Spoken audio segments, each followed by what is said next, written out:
first experience with this vehicle. It's the first time I drove it. So it made me curious. I didn't expect anything typical before I went on it. I went in it pretty neutral.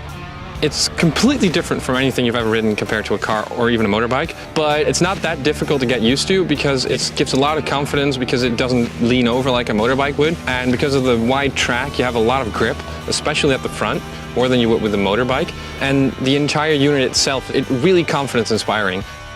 I haven't ridden Spyder for a few years now. For me, getting back on it took about 5 minutes to work out what all the buttons do again, and the fact it's got reverse gear and things like that is a bit alien to me. But yeah, once you've been riding it for 10-15 minutes, it's really easy. On the route today, there's some really nice switchback roads. What I really liked at the first drive is the mid-accelerations. The mid-range is really good, has a lot of torque, so it pulls really well. You learn to kick it down into first gear, and there's so much torque there that you can get it to overwhelm the back wheel. And when you come around a corner with that back wheel kind of spinning and smoking, it's almost like drifting a car. It becomes fun to just plow it into a corner at the throttle and it'll just slide a little bit, but you got loads of driver aids. So you got traction control, you got ABS, everything that'll help you keep it on the road, but it's just loads of fun.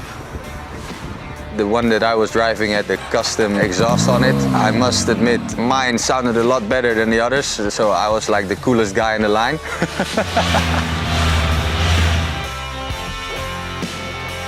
So I think the evolution of just the styling is really cool. The fact that you can see the bodywork and everything now. The riding position on this bike that I was riding was more aggressive.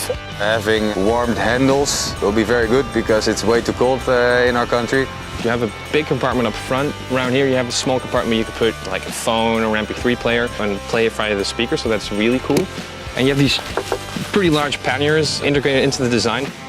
That's a big advantage compared to a motorbike. It is completely different from a motorbike also in terms of wind protection because you have a lot of wind protection. You don't get as much of the wind in your face as you would normally, but it still feels like you're out in the open, the whole freedom thing you get with a motorcycle, but still you're a bit more protected. So if that's your thing, this is really something for you. If I have to pick 3 good points about the Can-Am Spyder F3, it will be the futuristic looks. It's definitely the mid-range torque, which is damn near perfect.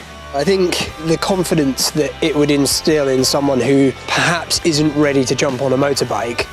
You have a lot of luggage space. And through yeah, like I said, I think handling and performance-wise, there's nothing really like it out there. It's really different to everything else. It's not like driving a car, and it's not really like riding a bike, and it's really comfortable. So you could be doing huge distances on it, and you can get a sore back or sore wrists or anything.